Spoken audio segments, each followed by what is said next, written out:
আমাদের নবীজির উচ্চ মর্যাদার ভিতরে সবচেয়ে বড় উচ্চ মর্যাদা হলো মেরাজ, যেটা আমাদের জন্য শিক্ষণীয় ছিল। তো বলতেছিলাম, একদিকে তো এটা বিজ্ঞানের জবাব, বিজ্ঞানকে আল্লাহ জবাব দিছে। আল্লাহ জানে যে একদিন আসবে এই উম্মত বিজ্ঞানের পিছনে ছুটবে, বিজ্ঞানকে খোদা মানবে। যদিও মুখ দিয়ে বলবে না, কিন্তু মুখ দিয়া বলবে না, কিন্তু কাজে কামে দেখাবে। সুন্নত মানবে না, বিজ্ঞান মানবে। সুন্নত ছোট হয়ে যাবে, বিজ্ঞান বড় হয়ে যাবে। আল্লাহ রসুলের সুন্নত মানবে না। যদিও আল্লাহ রসুলের সুন্নতের ভিতরে পাওয়ার ছিল,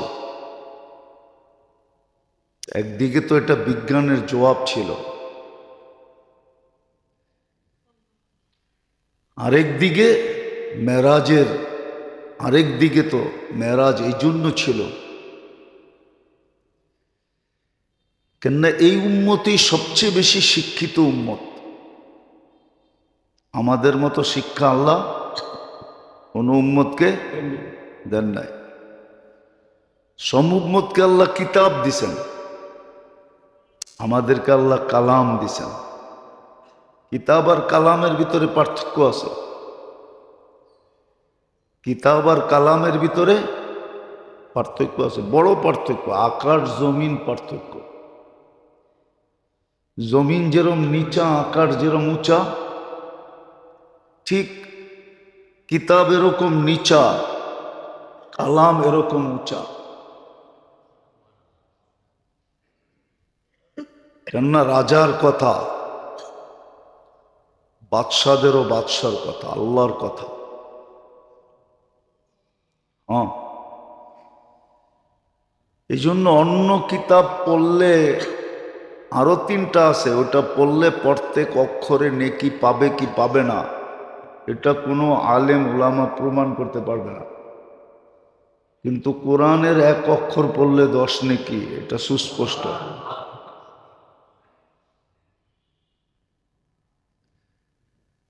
অন্য কিতাব পড়লে সে কিতাব পড়তেছে, আর কোরআন পড়লে আল্লাহ তার সাথে কথা বলতেছে।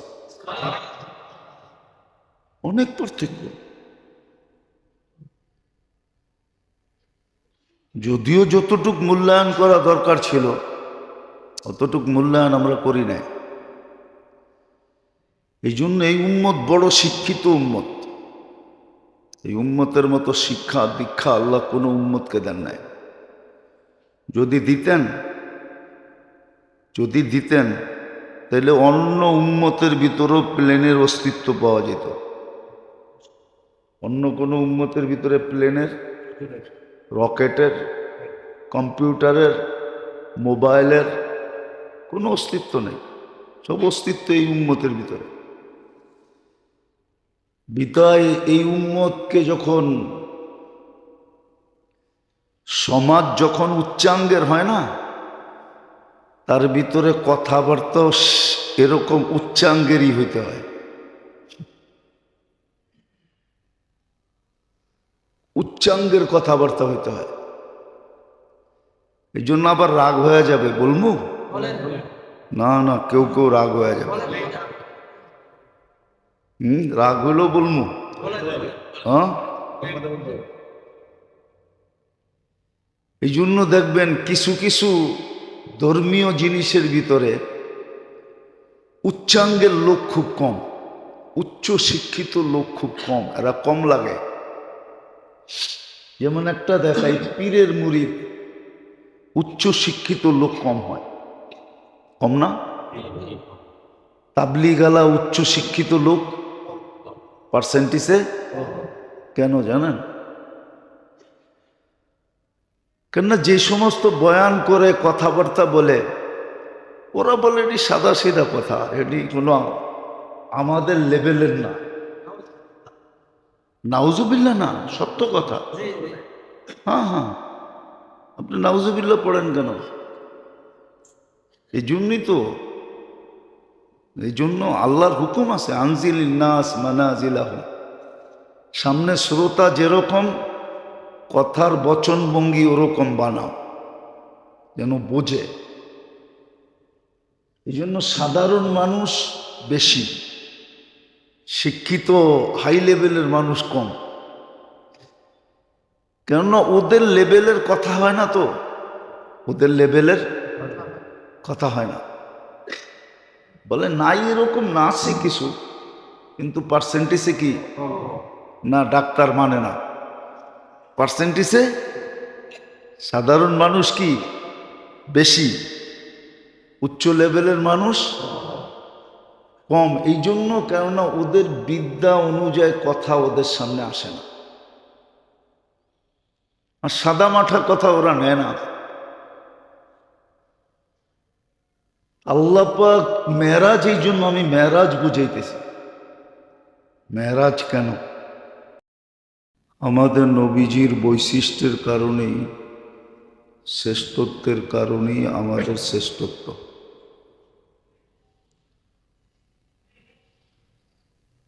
ওনার যদি শ্রেষ্ঠত্ব না হইতো, তাহলে আমাদেরও শ্রেষ্ঠত্ব হইতো না।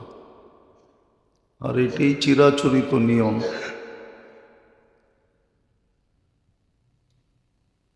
একজনের কারণেই আরেকজনের ইজ্জত বাড়ে। যত বড় কোম্পানিতে জব হয়, কোম্পানির কারণে ওই চাকরিজীবীরও ইজ্জত সম্মান বাড়ে। এরকম সর্বক্ষেত্রেই এটাই নিয়ম। বাপ যত বড়ত্বের মালিক হয়, সন্তানের পরিচয়, পরিচিতি, দাম, মূল্য, ইজ্জত, সম্মান ওই বাপের পরিচয়ের কারণেই বাড়তে থাকে। ঠিক নবীরাও রুহানি বাপই হয়, আধ্যাত্মিক বাপ, রুহানি বাপ। উম্মতের জন্য সর্বপ্রথম সবচেয়ে বড় এটা নবীরা।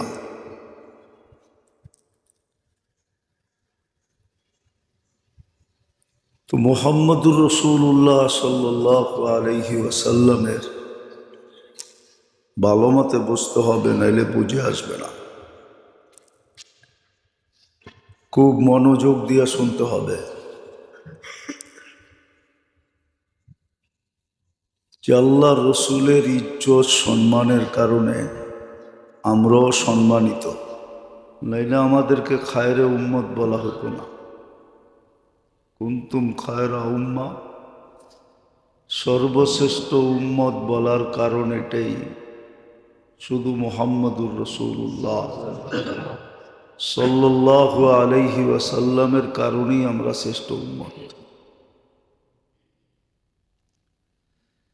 নাহলে আমাদেরকে নির্বাচিত বলা হতো না, কোনো উম্মতকে নির্বাচিত বলা হয় না।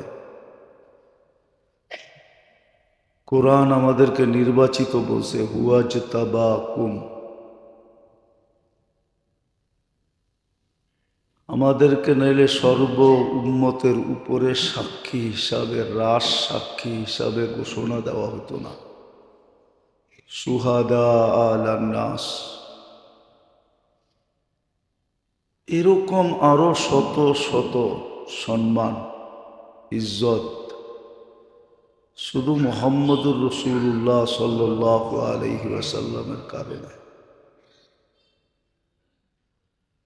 আর ওনার উচ্চ মর্যাদার ভিতর থেকে সবচেয়ে উচ্চ মর্যাদা যেটাকে মেরাজ বলে, যদিও এটা 3 ভাগে বিভক্ত, সবচেয়ে উচ্চ মর্যাদা সমস্ত নবী রসুলদের ভিতর থেকে আল্লাহ দিছেন।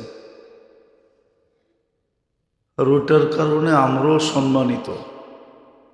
বললাম না, নবীজির সম্মানের কারণে আমরাও সম্মানিত।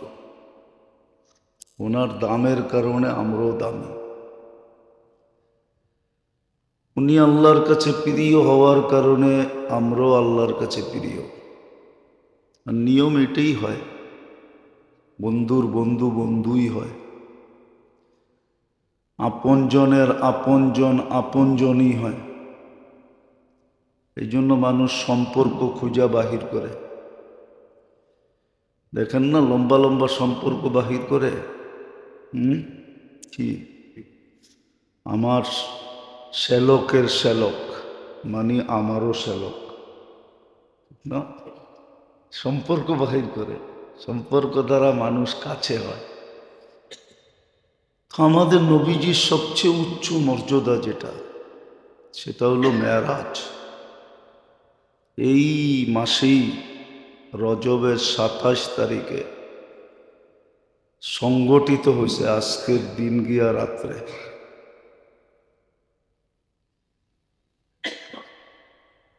আজকের দিন গিয়া রাত্রে মেরাজ, এটা 3 পার্টে বিভক্ত। এটার ভিতরে অনেক কিছু শিক্ষণীয় আছে। আল্লাহ এই উম্মতকে শিখানোর জন্যই, অনেকগুলা প্রশ্নের জবাব দেওয়ার জন্যই। এই জন্যই বিজ্ঞান এটা নিয়ে বড় পেরেশান। বিজ্ঞানের মাথায় আসে নাই, যদিও আল্লাহ জবাব দিছেন, এটা নিয়ে অনেক ধরনের বিভ্রান্তি আছে। যদিও সমস্ত বিভ্রান্তির জবাবও আল্লাহ দিয়া দিছেন।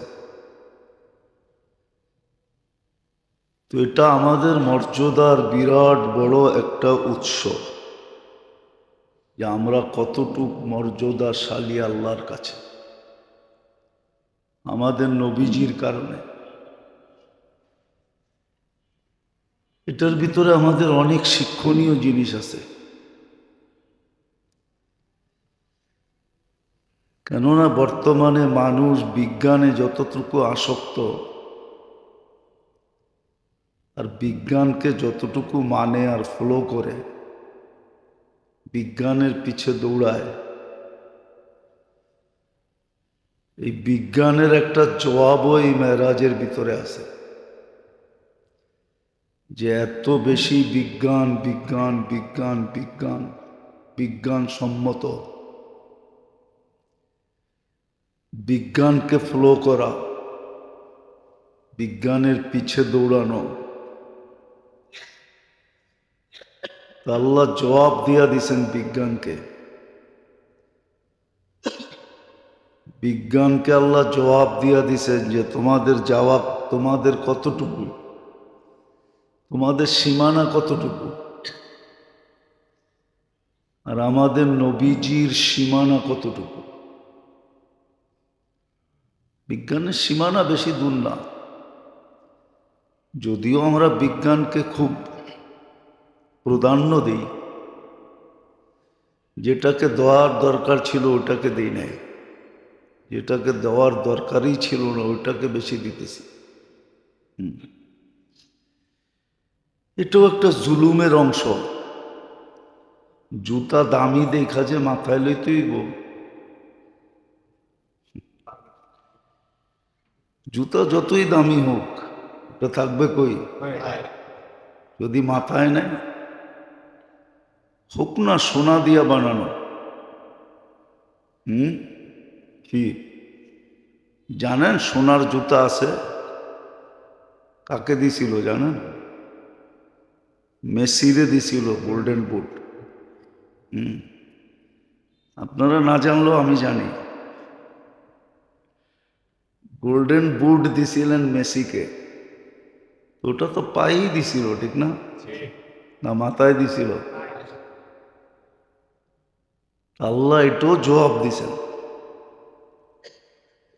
তো আজকে মেরাজই বুঝাইতে চাইতেছি, আল্লাহ করুক বুঝে আসুক। এটার থেকে কিছু শিক্ষা আমরা নেই।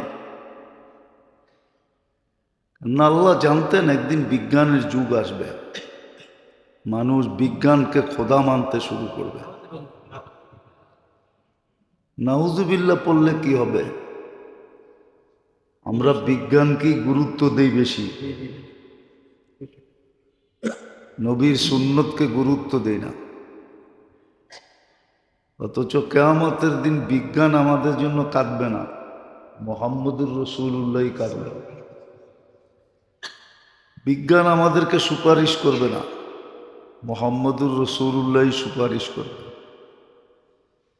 বিজ্ঞানের পরিচয় চলবে না, মুহাম্মদুর রাসূলুল্লাহরই পরিচয় চলবে।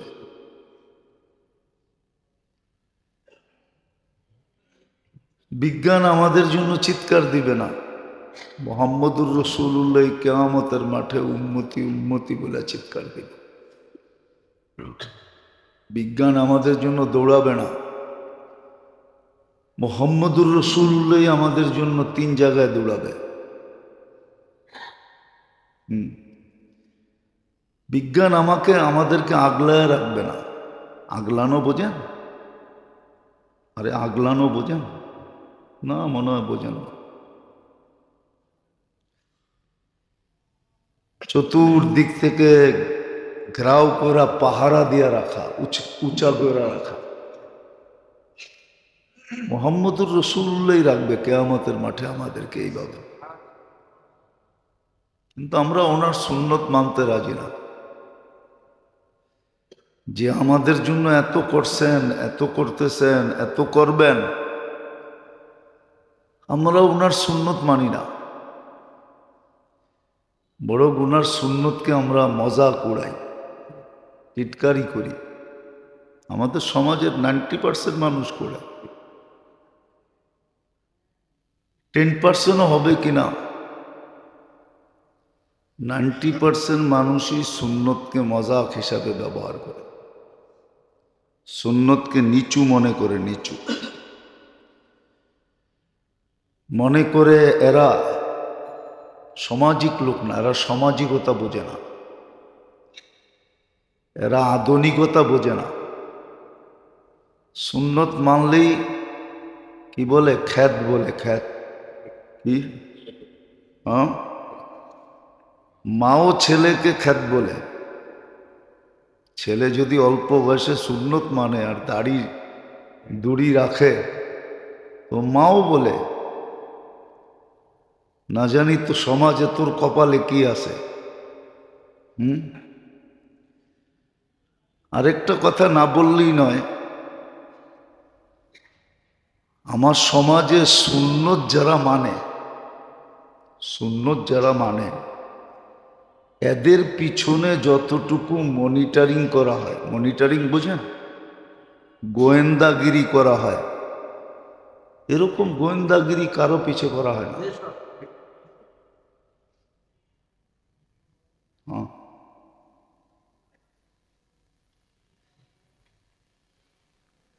করা হয় না। একটা উদাহরণ বোঝানোর জন্য বলতেছি, কোনো বিরোধিতার জন্য না। সরকারের করার অধিকার আছে, কিন্তু আজ পর্যন্ত যতদিন আমি এই মসজিদে আসছি, যত বৎসর ধরে, এত বৎসরে যতবার এই এসবি বলেন, সিআইডি বলেন, এনএসআই বলেন, ডিজিএফআই বলেন, থানা বলেন, পুলিশ বলেন, যত খোঁজখবর মসজিদ মাদ্রাসার আজ পর্যন্ত যতবার নিছে, আমার মনে হয় না কোনো স্কুল কলেজে এতবার নিছে।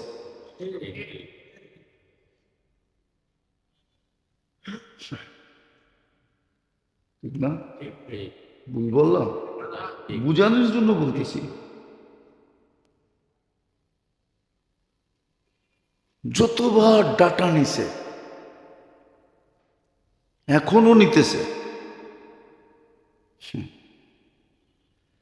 এখনো নেয়। ওই সুন্নতের উপরে চলার কারণে। তাহলে বলে গেলাম সুন্নত এই জমানায় আল্লাহ রসুলের, যার কারণে আমরা এত বেশি মর্যাদা পাইলাম, ইজ্জত পাইলাম, সম্মান পাইলাম, দাম পাইলাম, ভ্যালু পাইলাম। শুধু এইখানেই শেষ না, মুহাম্মদুর রাসূলুল্লাহ সাল্লাল্লাহু আলাইহি ওয়াসাল্লামের কারণে আমরা সুরক্ষা পাইলাম, নাইলে ইতিহাসের পাতায় নাই। বুঝার বিষয়, কিন্তু কোন নবীর উম্মতকে আল্লাহ এত লম্বা সময় সুযোগ দেন নাই। আমাদের অলরেডি 1500 বছরের মতো হয়ে গেছে। জন্মের দিন থেকে দেখতে গেলে 1500 বছর হয়ে গেছে, হওয়ার বিলকুল কাছাকাছি, 2-4 বছর বাকি। কোন উম্মতকে আল্লাহ 1500 বছর সুযোগ দেন নাই। নাফরমানি করতেছিল আর আল্লাহ দেখতেছিল এমন না, 200-400-500 বছরেই মাটিতে মিশে গেছে। কিন্তু আমাদেরকে সুরক্ষা দিতেছেন, এখনো আমাদের দোয়া কবুল করেন, এখনো আমাদেরকে লালন পালন করেন, এখনো আমাদেরকে সমস্ত প্রাণীর থেকে সুরক্ষা দেন, হেফাজত করেন। বুঝলে, হেফাজত করাও সম্ভব না। একটা মানুষ আল্লাহর দেহটা, মানুষের অস্তিত্বের, আরে মানুষের পজিশনের সবচেয়ে বড় উৎস কোনটা? দেখো, ঠিক না? কি বলেন? মেধা, মুদা, বিদ্যা, সিদ্ধা, এটা কার ভিতরে সেট? দেহের ভিতরে। শক্তি, যোগ্যতা, সমস্ত কিছু তো এই দেহটার ভিতরে, ঠিক না? কি কন? এরকমও লোক আছে খোঁচা দিয়েই 1000-1000 টাকা নিয়ে আনে। কি দিয়া? খালি খোঁচা মেয়েরা। আপনি ওকে যুক্তি দিয়ে জিজ্ঞেস করেন যে এই দেহটার ভিতরে সবকিছু সেট, এটাই হলো বাহাদুরির উৎস, ঠিক না? বাহাদুরির পয়েন্ট কোনটা? দেহটা। এটা দিয়ে তুমি সবকিছু কামাও আর 24 ঘন্টা আল্লাহর বিরোধিতা করো। আপনি কোন যুক্তিতে বলেন সে টিকা থাকুক? কোনোদিন বিরোধিতা করে তো মালিকের কাছে 2 দিন থাকা যায় না। থাকা যায়? রাষ্ট্রের বিরোধিতা করে কয়দিন রাষ্ট্রে থাকা যায়? থাকা যায়? হ্যাঁ, যদি কোনো বিরোধিতা করার পরেই স্বামী স্ত্রীর বিরোধিতা করে কয়দিন স্ত্রীরে রাখবে? আর স্ত্রী স্বামীর বিরোধিতা করলে কয়দিন স্বামীর কাছে থাকবে? সন্তানও তো মা বাবার বিরোধিতা করলে তেজ্য পুত্র হিসাবে ভূষিত হয়। কিন্তু আল্লাহ তো আমাদেরকে পালতেছেন। 24 ঘন্টা বিরোধিতা করি। উচিত ছিল আপনাকে আমাকে মিটায়া দেওয়া, মাটির সাথে মিশায়া দেওয়া। শুধু মিশায়া দেওয়া না, উচিত ছিল কাঠগোড়ায় দাঁড় করায় দেওয়া। কিন্তু সীমারেখা যতদিন দিছেন অতদিন কিচ্ছু বলবে না, কিচ্ছু।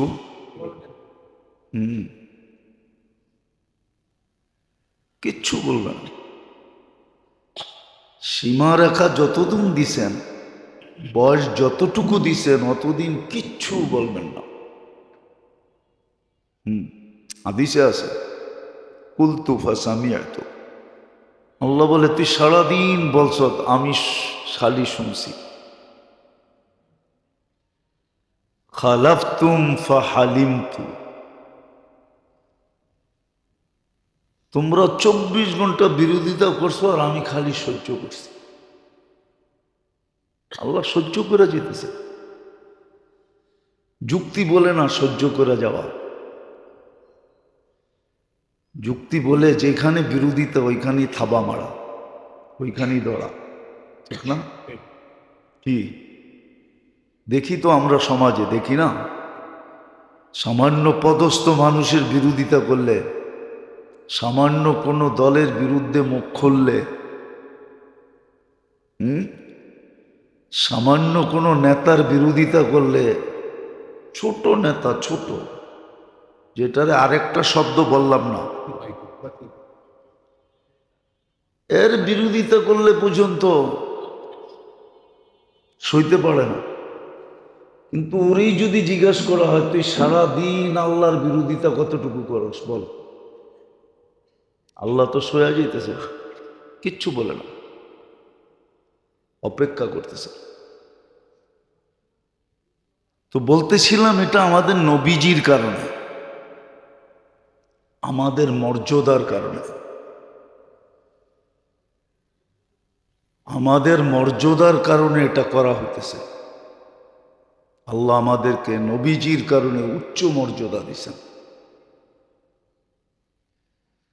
আর আমাদের নবীজির উচ্চ মর্যাদার ভিতরে সবচেয়ে বড় উচ্চ মর্যাদা হলো মেরাজ, যেটা আমাদের জন্য শিক্ষণীয় ছিল। তো বলতেছিলাম, একদিকে তো এটা বিজ্ঞানের জবাব, বিজ্ঞানকে আল্লাহ জবাব দিছে। আল্লাহ জানে যে একদিন আসবে এই উম্মত বিজ্ঞানের পিছনে ছুটবে, বিজ্ঞানকে খোদা মানবে, যদিও মুখ দিয়ে বলবে না, কিন্তু মুখ দিয়া বলবে না, কিন্তু কাজে কামে দেখাবে। সুন্নত মানবে না, বিজ্ঞান মানবে। সুন্নত ছোট হয়ে যাবে, বিজ্ঞান বড় হয়ে যাবে। আল্লাহ রসুলের সুন্নত মানবে না। যদিও আল্লাহ রসুলের সুন্নতের ভিতরে পাওয়ার ছিল, একদিকে তো এটা বিজ্ঞানের জবাব ছিল, আরেক দিকে মেরাজের, আরেক দিকে তো মেরাজ এই জন্য ছিল কেননা এই উম্মতই সবচেয়ে বেশি শিক্ষিত উম্মত। আমাদের মতো শিক্ষা আল্লাহ কোন উম্মতকে দেন নাই। সব উম্মতকে আল্লাহ কিতাব দিছেন, আমাদেরকে আল্লাহ কালাম দিছেন। কিতাব আর কালামের ভিতরে পার্থক্য আছে, কিতাব আর কালামের ভিতরে পার্থক্য আছে, বড় পার্থক্য, আকাশ জমিন পার্থক্য। জমিন যেরকম নিচা, আকাশ যেরকম উঁচা, ঠিক কিতাব এরকম নিচা, কালাম এরকম উঁচা। কেননা রাজার কথা, বাদশাদেরও বাদশার কথা, আল্লাহর কথা। হ্যাঁ, এই জন্য অন্য কিতাব পড়লে, আরো 3টা আছে, ওটা পড়লে প্রত্যেক অক্ষরে নেকি পাবে কি পাবে না, এটা কোনো আলেম উলামা প্রমাণ করতে পারবে না। কিন্তু কোরআনের এক অক্ষর পড়লে 10 নেকি, এটা সুস্পষ্ট।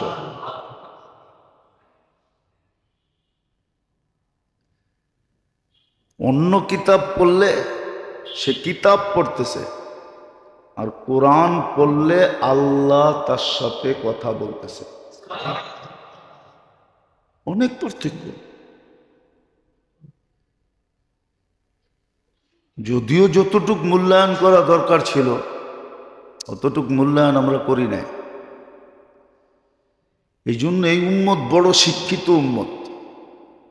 এই উম্মতের মতো শিক্ষা দীক্ষা আল্লাহ কোনো উম্মতকে দেন নাই। যদি দিতেন তাহলে অন্য উম্মতের ভিতরেও প্লেনের অস্তিত্ব পাওয়া যেত। অন্য কোনো উম্মতের ভিতরে প্লেনের, রকেটের, কম্পিউটারের, মোবাইলের কোনো অস্তিত্ব নেই। সব অস্তিত্ব এই উম্মতের ভিতরে। বিদায় এই উম্মতকে যখন সমাজ যখন উচ্চাঙ্গের হয় না, তার ভিতরে কথাবার্তা এরকম উচ্চাঙ্গেরই হইতে হয়। উচ্চাঙ্গের কথাবার্তা হইতে হয়। এই জন্য আবার রাগ হয়ে যাবে বলমু? না না, কেউ কেউ রাগ হয়ে যাবে। রাগ হইলেও বলমু? হ্যাঁ, এই জন্য দেখবেন কিছু কিছু ধর্মীয় জিনিসের ভিতরে উচ্চাঙ্গের লোক খুব কম, উচ্চ শিক্ষিত লোক খুব কম, এরা কম লাগে। যেমন একটা দেখাই, পীরের মুরিদ উচ্চ শিক্ষিত লোক কম হয়, কম না? তাবলিগালা উচ্চ শিক্ষিত লোক পার্সেন্টেজে কেন জানেন? কেননা যে সমস্ত বয়ান করে কথাবার্তা বলে, ওরা বলে এটি সাদা সিধা কথা, এটি কোনো আমাদের লেভেলের না। নাউজুবিল্লাহ না, সত্য কথা। হ্যাঁ হ্যাঁ, আপনি নাউজুবিল্লাহ পড়েন কেন? এই জন্যই তো, এই জন্য আল্লাহর হুকুম আছে, আনজিল নাস মানাজিলাহ। সামনে শ্রোতা যেরকম, কথার বচনভঙ্গি ওরকম বানাও যেন বোঝে। এই জন্য সাধারণ মানুষ বেশি, শিক্ষিত হাই লেভেলের মানুষ কম। কেননা ওদের লেভেলের কথা হয় না, তো ওদের লেভেলের কথা হয় না। বলে নাই এরকম না, আছে কিছু, কিন্তু পার্সেন্টেজে কি না, ডাক্তার মানে না, পার্সেন্টেজে সাধারণ মানুষ কি বেশি, উচ্চ লেভেলের মানুষ কম। এই জন্য, কেননা ওদের বিদ্যা অনুযায়ী কথা ওদের সামনে আসে না, আর সাদা মাঠা কথা ওরা নেয় না। আল্লাহ পাক মেরাজ, এই জন্য আমি মেরাজ বুঝাইতেছি। মেরাজ কেন? এই উম্মত হলো হাই লেভেলের শিক্ষিত, কি কালাম দিছেন আল্লাহ, ওহির বিদ্যায় বিদ্যান কালাম, কোরআন দিছেন, যেটা চোখ দিয়া দেখলো জ্যোতি বাড়ে। আমরা পারি না কোরআন থেকে চিকিৎসা নিতে। হ্যাঁ, এটার জন্য একটা ক্লিনিক থাকলে হইতো। ক্লিনিক যদি থাকতো না, তাহলে হইতো যে সকাল বিকাল সন্ধ্যা তুমি 3 বেলা কোরআন বুকে লইয়া বসা থাকবা আধা ঘন্টা, আর এটা বলতে থাকবা। এরকম ক্লিনিক থাকতো, তাইলে মনে হয় আমরা কিছু কালার দেখাইতে পারতাম। কিন্তু এই ক্লিনিক তো নাই, আর ক্লিনিক খুললেও কেউ ভর্তি হইব না। হ্যাঁ, আরে আসতেও পারে, কেউ কেউ ছুটে আসতেও পারে, এমন না। খোলে নাই দেখা কেউ আসে না, খুললে আবার হ্যাঁ, একটা দুইটা যখন বাইরে হবে চিকিৎসা নিয়া, তখন পিছনে হইতে পারে লাইনও ধরতে পারে, আপনি সিটও না দিতে পারে, সিটের শর্ট হইতে পারে। তো ক্লিনিক নাই, নাহলে কোরআনের ভিতরে ছিল, চাপা ছিল, যে কোরআন চোখ দিয়ে দেখলে জ্যোতি বাড়ে। পদ্ধতি আছে কিভাবে দেখতে হবে, কতক্ষণ দেখতে হবে, তাহলে জ্যোতি বাড়ে। যদি বিজ্ঞান বলে সবুজ দেখলে চোখের জ্যোতি বাড়ে, এটা যদি সত্য হইতে পারে, তাহলে কোরআন দেখলে চোখের জ্যোতি কেন বাড়বে না? আপনি আমাকে বলেন। আমি আগেরটা বললাম, ওইটা তো কিতাবে লেখা আছে। এই জন্য গ্রামের মানুষের চোখের দৃষ্টি শহরের মানুষের চেয়ে অনেক গুণ বেশি ভালো, পার্সেন্টেজে অনেক মাত্রায় ভালো। গ্রামে খুব কম লোকের চোখে চশমা দেখা যায়, শহরের কম লোক মানুষের চোখে চশমা ছাড়া দেখা যায়। কারণ এটা কেন, ওরা সারাদিন সবুজ দেখে।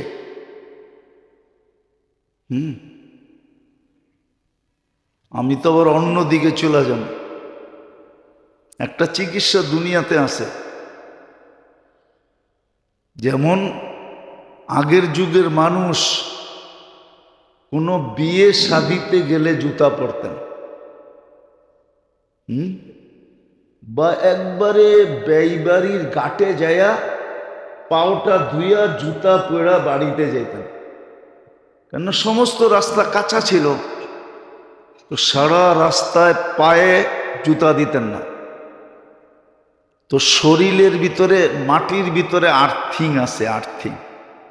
শহরের যত বিদ্যুৎ আছে না, বিদ্যুৎ যেখানেই আছে ওইখানে একটা আর্থিং লাগে, আর আর্থিংটা নিতে হয় কই থেকে? আল্লাহ মাটির ভিতরে আর্থিং দিছে।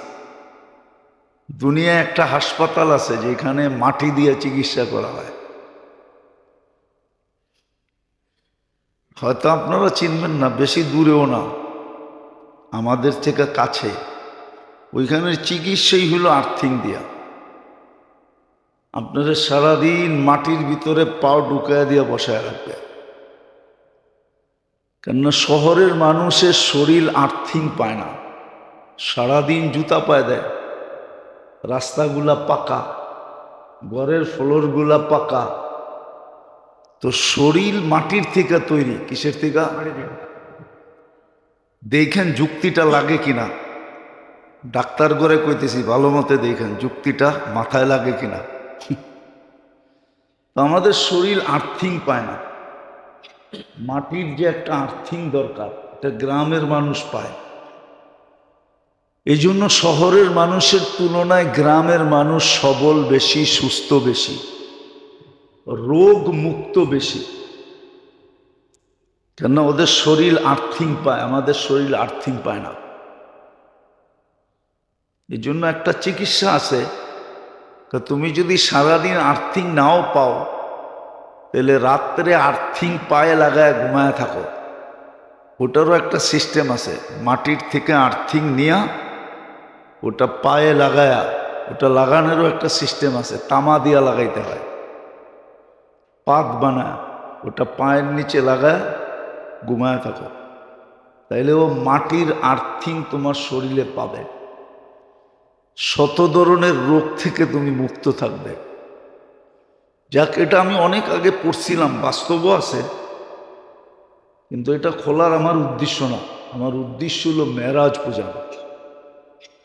এক তো মেরাজ বিজ্ঞানের জবাব, যে একদিন আসবে মানুষ বিজ্ঞানমুখী হয়ে যাবে, বিজ্ঞানকেই প্রাধান্য দিবে, সুন্নতকে প্রাধান্য দিবে না, সুন্নত ছেড়ে দিবে। যেরকম আজকে আমাদের জীবনে 99% মানুষের জীবনে সুন্নত শূন্য, একটা থাকলে আরেকটা নাই, আরেকটা থাকলে আরেকটা নাই, আরেকটা থাকলে আরেকটা নাই। আমাদের দেহটা সুন্নত যারা সাজানো না। যদি সুন্নত আমাদের জন্য অবধারিত ছিল, আল্লাহ মেরাজ দিয়া প্রথমে বিজ্ঞানের জবাব দিছে। মেরাজ বিজ্ঞানের জবাব, এটা খুললে বোঝা যাবে, এত খোলার সময় নেই। দ্বিতীয় মেরাজ, এই উম্মত সবচেয়ে শিক্ষিত উম্মত, এই উম্মতের মতো শিক্ষা দীক্ষা আল্লাহ কোনো উম্মতকে দেন নাই, আর কোনো উম্মত তো নাই, ও কোত্থেকে দিবেন? আমরাই তো শেষ। বিদায় এই উম্মত শোনা কথা তেমন কানে নিবে না, শোনা কথা কানে নিবে না। ওই যে একটু আগে বললাম না, শিক্ষিত লোকগুলা সাদা মাঠা কথা কানে নেন, দূর কি না কি কয়। কিন্তু ওদের শিক্ষার মতো যদি বলতে পারতাম, উপরে বলতে পারতাম, তাইলে ও আবার নিত, বলতো না যুক্তি আছে। কি ও মানতো, নাইলে ও মানবে না। এই জন্য দেখবেন শিক্ষিত লোকগুলা ধর্মের থেকে দূরে বেশি, অথচ যুক্তি বলে ওরা সবচেয়ে বেশি কাছে থাকা দরকার ছিল। আমার একটা যুক্তিতে বলে ডাক্তার সবচেয়ে বড় আল্লাহওয়ালা হওয়া দরকার ছিল। বলবেন কেন? ও শরীর নিয়ে যেই গবেষণা করে, আর শরীরের ভিতরে যেই কুদরতগুলা নিজের চোখে দেখে, যেমন একটা কিতাব আছে পাওয়া যায় মার্কেটে, যদিও এটা আসল হলো উর্দুতে, বাংলা হয়েছে কিনা জানি না। मैंने अल्लाह को अब करीब से देखा। মনে হয় একবার আপনাকে আমি কাহিনীও শুনাইছিলাম। मैंने अल्लाह को, আমি আল্লাহকে কাছের থেকে দেখছি। তাইলে মাইনা নিত শিক্ষিত লোক, ডাক্তার লোকগুলা সবচেয়ে বেশি আল্লাহ আল্লাহ হওয়া দরকার ছিল। কারণ এই দেহের ভিতরে যে কুদরত, আল্লাহর যে কুদরতি প্রযুক্তি, এটা কিন্তু ডাক্তাররা সবচেয়ে বেশি জানে, যেটার ভিতরে আল্লাহর কুদরতি প্রযুক্তি কি আছে। কিন্তু আমরা আসলে ওদেরকে এরকম ফুটায়া বলতে পারি নাই, এই জন্য ওদের মাথার ভিতরে এটা ঢুকেও নাই, ওরা আল্লাহ আল্লাহ হয় না, আল্লাহ আল্লাহ হয় না, আল্লাহ আল্লাহ হয় না। বেশিরভাগ ডাক্তারই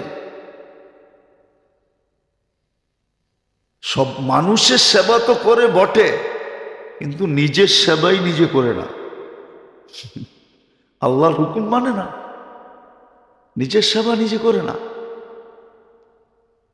তো মেরাজ এই জন্য ছিল, মেরাজ এই জন্য আমাদের নবীজিকে, এক তো হলো সর্বপ্রথম আমাদের নবীজি সবচেয়ে উচ্চাঙ্গের হওয়ার প্রমাণ, আর ওনার উচ্চাঙ্গের হওয়ার কারণে আমরাও কি বলেন? হ্যাঁ, আচ্ছা, বাংলাদেশে কয়েকটা গাড়ি আছে ঠিক না, সবচেয়ে দামি, সবচেয়ে টেকনোলজি সমৃদ্ধ ঠিক না, কিন্তু আনা হয়েছে কার জন্য? প্রধান উপদেষ্টার জন্য, প্রধানমন্ত্রীর জন্য, হ্যাঁ, বিরোধী দলীয় নেত্রীর জন্য, নেতার জন্য ঠিক না, হ্যাঁ, ওর চড়ার জন্য আনা হয়েছে ঠিক না, কিন্তু যে চালায় ও তো চড়ে না, ও চড়ে না। হ্যাঁ, যদি ওরে কানে ধরে নামায় দেওয়া হয়, নামা নাম, ওটা তুললি কানা হয়েছে নাকি? তুই দেখি সবার আগে উঠে বয়ে রিসোস। হ্যাঁ, আমাদের নবীজির কারণে আমাদেরও সম্মান বেড়ে গেছে, আমাদেরও সম্মান বেড়ে গেছে। তো প্রথম কারণ ছিল এটা, দ্বিতীয় কারণ ছিল বিজ্ঞানের জবাব, তৃতীয় কারণ এই উম্মত শোনা কথা নাও মানতে পারে, এই উম্মত, আবার এই উম্মতকে শোনা কথা শোনানো ঠিক না, কেন? এর লেভেল হাই লেভেল, এর লেভেল হাই লেভেল। একে শোনা কথা শোনানো কিনা যুক্তিসঙ্গত না। এই জন্য আমাদের নবীকে নবীউল মুশাহেদা বলা হয়, চোখে দেখা নবী। আল্লাহ আখেরাত পুরোটা চোখে দেখাইছেন, পুরোটা চোখে দেখায়া তারপরে বলছেন এইবার বলেন। আমাদের নবীজি আইসা বলছে চোখে দেখা বলতেছে, আল্লাহ আমাকে চোখে দেখাইছে। শুধু একবার দেখান নাই, ওই একবার যে পর্দা উঠাইছেন, আমাদের নবীজির দুনিয়ার থেকে যাওয়ার আগ মুহূর্ত এই পর্দা আর আল্লাহ বন্ধ করেন নাই। এই জন্য জমিনে দাঁড়ায়া দাঁড়ায়ও দেখছেন। হ্যাঁ, হাদিসে আছে, হাদিসে আছে, বুখারী শরীফে আছে, প্রত্যেক হাদিসের কিতাবে আছে যে আল্লাহ আমাকে জান্নাত দেখাইছে। নামাজের ভিতরে পর্যন্ত দেখতেছিলেন, আর বলতেছিলেন মনে চাইছিল খেজুরের আঙ্গুরের গুচ্ছাটা নিয়ে আসি, হাতটাও বাড়াইয়া দিছিলাম, যদি নিয়ে আসতে পারতাম কিয়ামত পর্যন্ত খায়া শেষ করতে পারতে না। কারো মাথায় প্রশ্ন উঠবে যে কিয়ামত পর্যন্ত এক গুচ্ছা আঙ্গুর খাবে পুরা উম্মত, তারপরও শেষ হবে না, কেননা ওইটার ভিতরে এরকমই বরকত, ওটার প্রমাণ দুনিয়াতে আছে, দুনিয়াতে দুনিয়াতে জানেন? এটাও তো জানেন না, খালি কয় গুগল জানি, ইন্টারনেট জানি, কত কিছু বলে জানে, মাঝে মাঝে কিছু জিজ্ঞেস করলে এটিও জানেন না। ফিজির পরে একটা দ্বীপ আছে, ফিজির পরে, ফিজি আয়ারল্যান্ডের পরে ওই দ্বীপটাতে একটা পাহাড় আছে সারের। এই দিক দিয়া কাইটা যখন ওই দিক দিয়া কাটতে শুরু করে এই দিকেরটা পুরো হয়ে যায়, এই দিকেরটা পুরো হয়ে যায়। গুগলে সার্চ দেন, আমার এটা লেখা দেখবেন, গুগল দেখাবে, পাহাড়ও দেখাবে। আমি যাই না বলতেছি, না যাই না না। তো দুনিয়া তো প্রমাণ রাখছেন আল্লাহ। তো জান্নাতের গুচ্ছাটার ভিতরে এত বরকত হইতো, খাইতো, কিন্তু ওই জায়গাটার সাথে সাথে পূরণ হয়ে যেত। বিদায় যেটা খাওয়ার পরে সাথে সাথে পূরণ হয় ওটা তো আর কি হবে না। তাহলে যুক্তি ঠিক আছে, আল্লাহ রসুলের কথা ঠিক। জান্নাতে এই জন্যই তো নেয়ামত শেষ হবে না। খাবে কিন্তু ওই জায়গাটার সাথে সাথে, ফল ছিঁড়বে কিন্তু ওই জায়গাটার সাথে সাথে আরেকটা হয়ে যাবে, এটা শেষ হবে না। এরকম বরকত এটার ভিতরে লাগানো। দুনিয়াও ছিল বরকত, ফলাইতে তো পারে না। মাঝে মাঝে যাইয়ান জানতো না। আমি বেশি দূরে তো না এখান থেকে। শ্রীনগর চিনেন? কোন দিকে? মুন্সিগঞ্জ, ঠিক না? এই মাওয়ার রোডেই তো। ওইখানে একটা বিল আছে, কি আইরল বিল, ঠিক না? যাইয়ান মাঝে মাঝে, আমি মাঝে মাঝে যাই। গত বছরও আমি একটা আনছিলাম 90 কেজি ওজনের কুমড়া। কত? হ্যাঁ হ্যাঁ, এর আগে একটা আনছিলাম 120 কেজি। বিশ্বাস হয় না? না না, এখন মনে হয় না। প্রতি বছরই আমার মাঝে মাঝে ফোন করে যে হুজুর পাঠামো কিনা, কিন্তু কুমড়া আনলে স্বাদ থাকে না। কেন না, গাড়িতে নামানোর পরে মানুষ দেখতে দেখতে কুমড়ার স্বাদ চোখে চোখে জায়গা। আর এটারে কাইটা কাইটা পিস করতে করতে পরে দেখা যায় নিজের ভাগে আধা কেজিও থাকে না। কিন্তু ফোন দেয় প্রতি বছরই। গত বছরও দিছিল একটা 90 কেজি, এর আগের বছর দিছিল একটা 120 কেজি। ও পিছনে গাড়ির গেট দিয়েও ঢোকে না, এত বড় প্রাইভেটে ঢোকে না। তো যেটা বুঝাইতেছিলাম, এটা তো দুনিয়াতে আল্লাহ দেখাইতেছে। হ্যাঁ, মনে করেন আপনারা 4 জনের 120 কেজির কুমড়া কয়দিন খাইবেন? না, 1 মাস পার হয়ে যাবে, ঠিক না? হ্যাঁ, আবার প্রতিবেলা কুমড়া খাইতেও ভালো লাগবে না, ঠিক না? জান্নাত মেরাজ এই জন্য যে আল্লাহ মুশাহেদা দেখায় দিছে। এই উম্মতের শিক্ষার আল্লাহ মূল্যায়ন করছেন,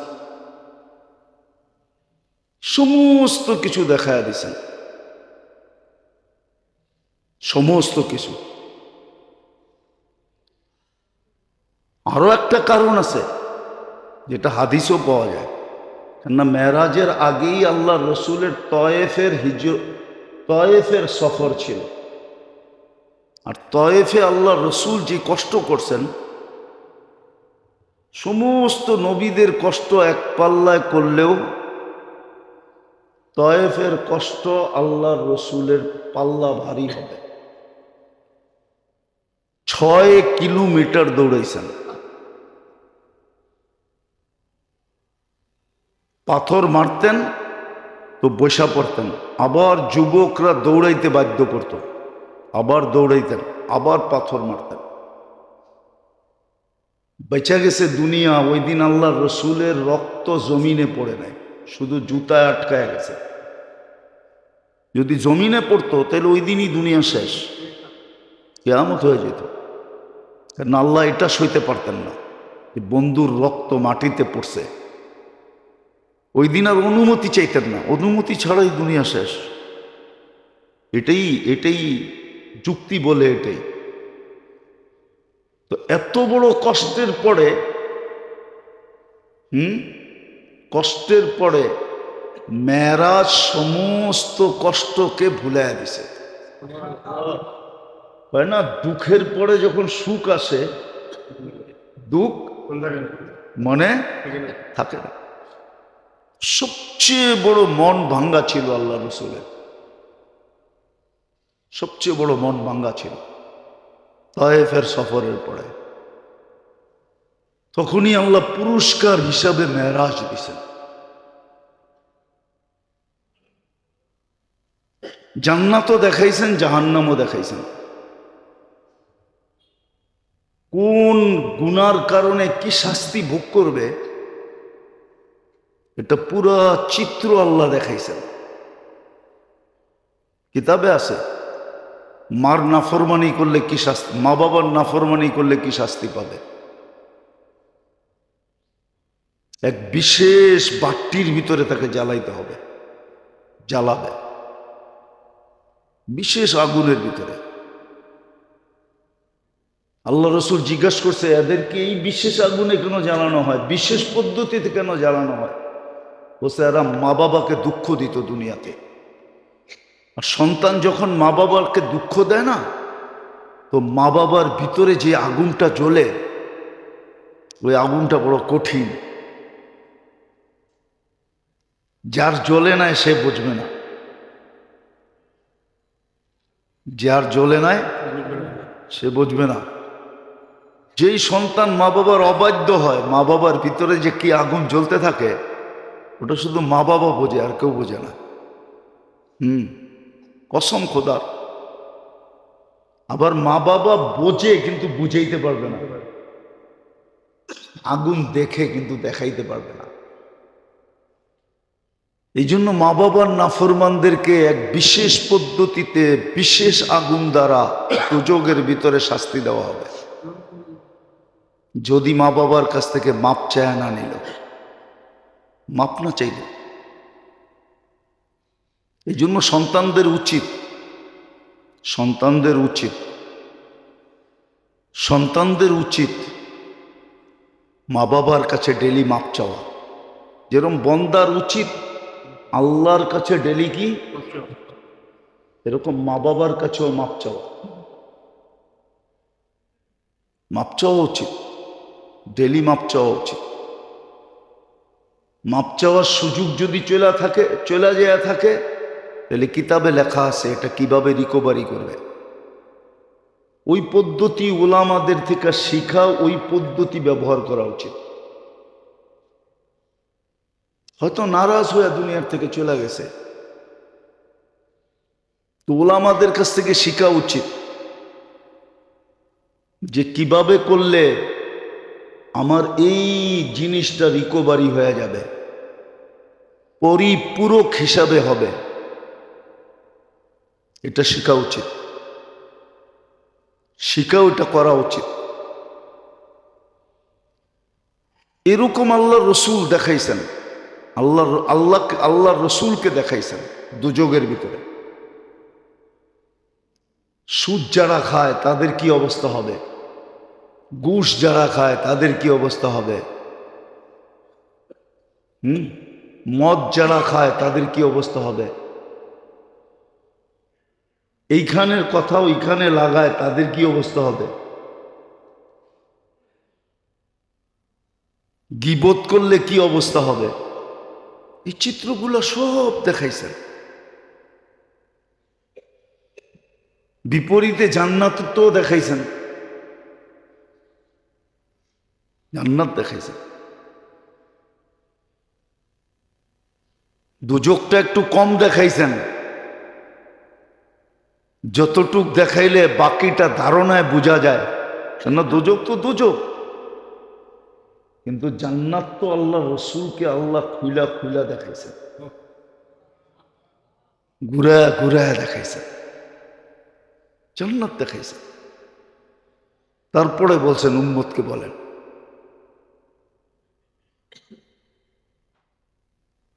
তারপরে বলছেন উম্মতকে বলেন।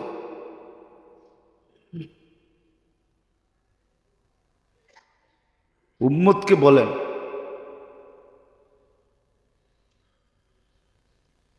উম্মতকে বলেন।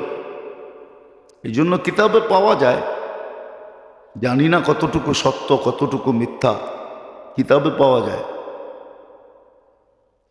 আল্লাহ রসুল একদিন খুব খুশি ছিলেন। আম্মা জান আয়েশা রাদিয়াল্লাহু তাআলা আনহাকে বলতেছিলেন যে কি চাও তুমি আজকে, যা চাবে তা দিব। উনি বলছেন আমি আমার আব্বার লোকে একটু পরামর্শ করে দেখি, আমি একলা চাইলে কি না কি চায়া ফেলি, একটু আব্বার সাথে পরামর্শ করে দেখি। তা আব্বার কাছে যে বলছে আজকে তো আল্লাহর রসুল খুব খুশি, এই কথা আমাকে বলছে, আমি কি চাবো? তো বলছে তুমি যায়া আল্লাহর রসুলকে জিজ্ঞাসা করো যে আরশে যে আপনার সাথে আল্লাহর সাথে গোপন যে কথা হয়েছে, ওই কথাগুলোর ভিতর থেকে একটা কথা আমাকে জানায় দেয়। বেদের যে কথা হয়েছে, বেদের কথা হয়েছে না, কোনো কথা হয় না। হ্যাঁ, ফাওহা ইলা আবদিহি মা আওহা, কোরআন তো বলে, কোরআন তো বলে বেদের কথার ভিতর থেকে একটা বেদের কথা আমাদেরকে বলে দেন। তো বলছে তোমাকে যেটা বলবো এটা আবার আয়সা আমাকে বলো। আয়সা বলছে ইয়া রাসূলুল্লাহ,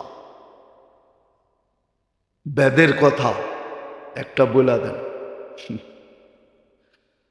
তো আল্লাহ রসুল বলতেছিল যদি বইলা দেই তাহলে তো বেদ আর বেদ রইল না,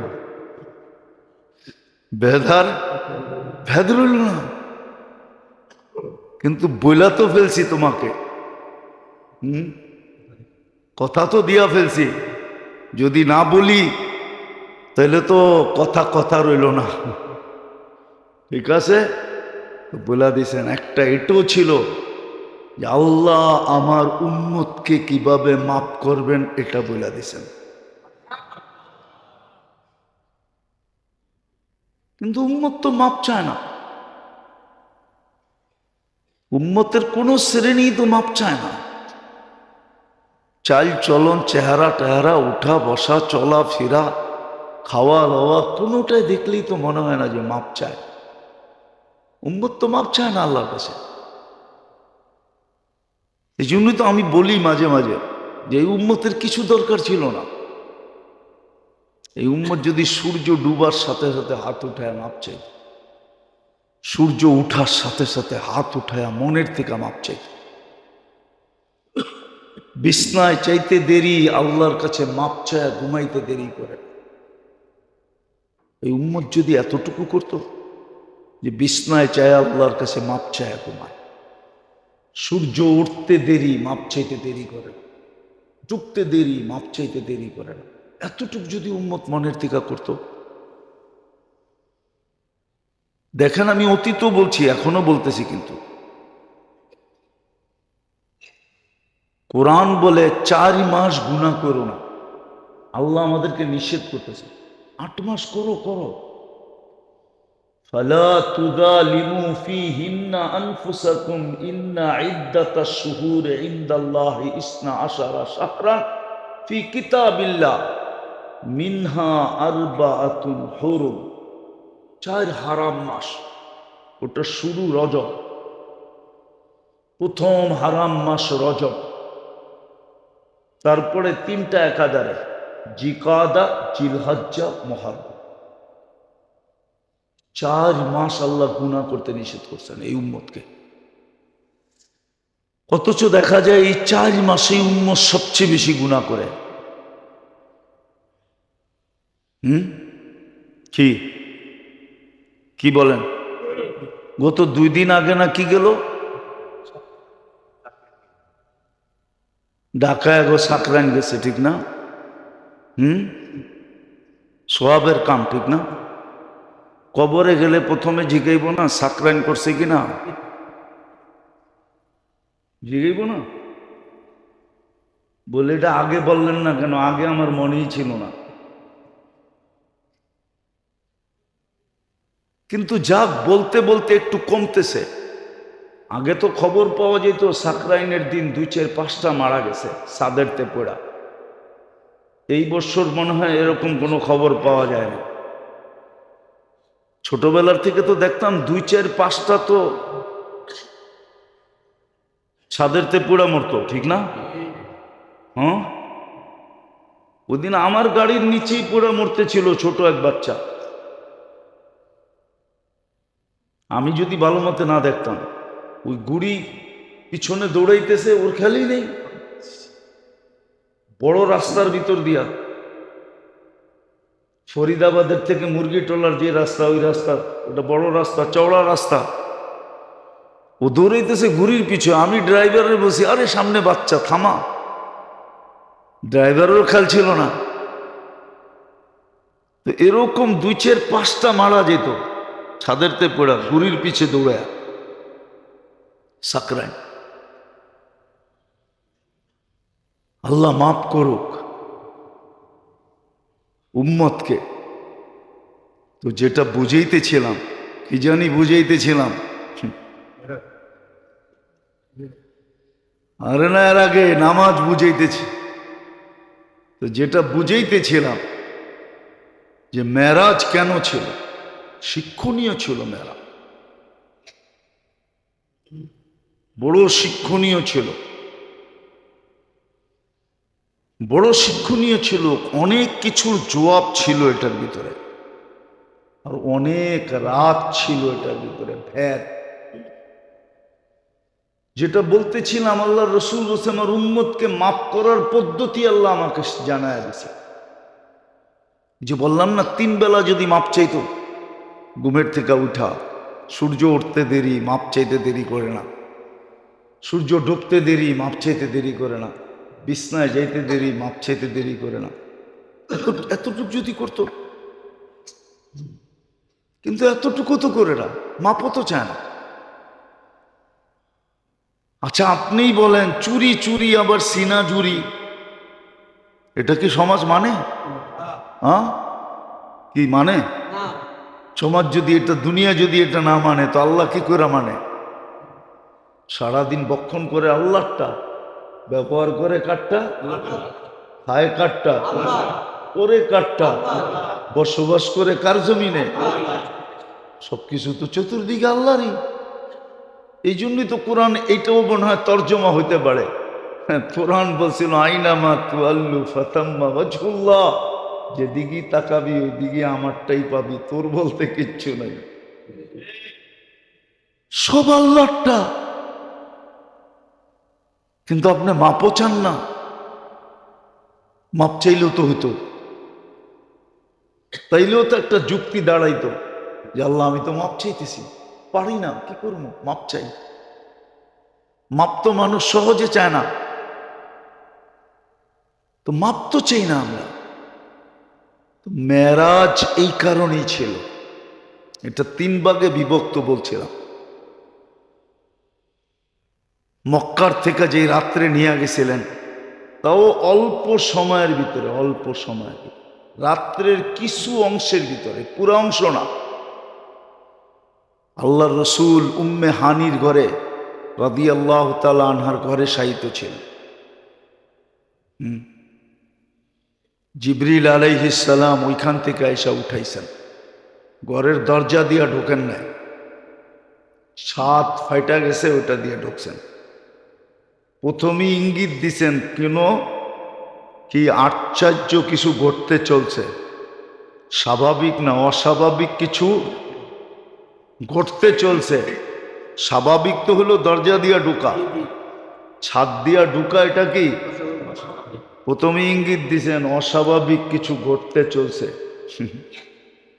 তো নিয়ে গেছেন আল্লাহ রসুল, যে হাতিমে কাবা আবার ঘুমায় গেছে, ওইখান থেকে উঠায় নিয়ে জমজমের কাছে নিয়ে গেছেন। এটা দ্বিতীয়বার ওপেন সার্জারি হতেছিল,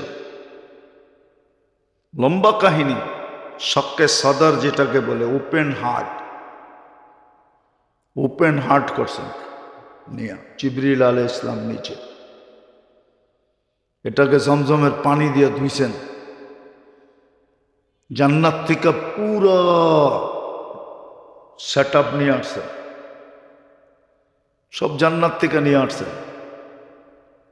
হার্ট রাখবেন কোন বাটিতে? সোনার বাটিতে রাখছেন। ওইখান থেকে সব সেট আপ নিয়ে আসছেন। সেট আপ বোঝেন তো? ইংরাজি তো আপনারা ভালোই বোঝেন বাংলার চেয়ে, কি কন? সব সেট আপ ওইখান থেকে সব নিয়ে আসছে, সব সেট আপ ওইখান থেকে নিয়ে আসছে। দিল খুইলা পরিষ্কার করা জমজমের পানি দিয়ে ধুইয়া, আবার ইমান আর হেকমত দিয়া ভৈরা, আবার এটাকে ভিতরে রাইখা সেট করে দিছে।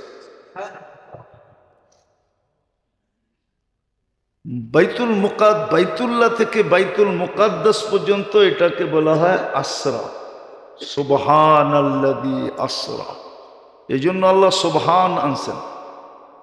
কোরআনে আছে সুবহানাল্লাযী আসরা, কেননা সুবহান মানুষ বলে কোনো আশ্চর্যজনক জিনিস দেখলে সুবহানাল্লাহ বলে, ঠিক না? কি সুবহানাল্লাহ, হ্যাঁ সুবহানাল্লাহ বলে, এই জন্য সুবহান আনছেন। আসরা, এইখান থেকে সফর শুরু। আসরা বলে রাত্রে চলাকে, কিন্তু পরে আবার লাইলান আইনা আল্লাহ বুঝাইছেন পুরা রাত্র না, রাত্রের কিছু সময়। যে উজু করতেছিলেন, ওই আয়সা দেখছেন ওই পানি অমনি গড়াইতেছে, দরজা খোলার কারণে কুন্ডি যে লড়তেছিল আয়সা দেখছেন ওইটা এমনি লড়তেছে। আরো অনেকগুলো কারণ আছে মেরাজের, যেগুলো বলতে গেলে অনেক দিন পর্যন্ত বলতে হবে, তাইলে বুঝে আসবে মেরাজ কেন। মেরাজ আমাদের কত বড় গৌরবের জিনিস। আজকে আমাদের ভিতরে গৌরববোধ নাই। আমাদের ভিতরে যদি গৌরববোধ থাকতো না, আমরা শুধু শুধু আশেক করি। কি কি কয়? কি আমরা খামাখা আশেক করি।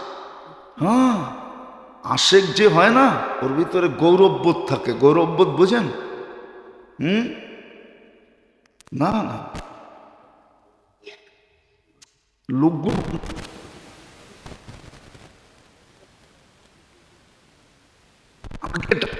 এত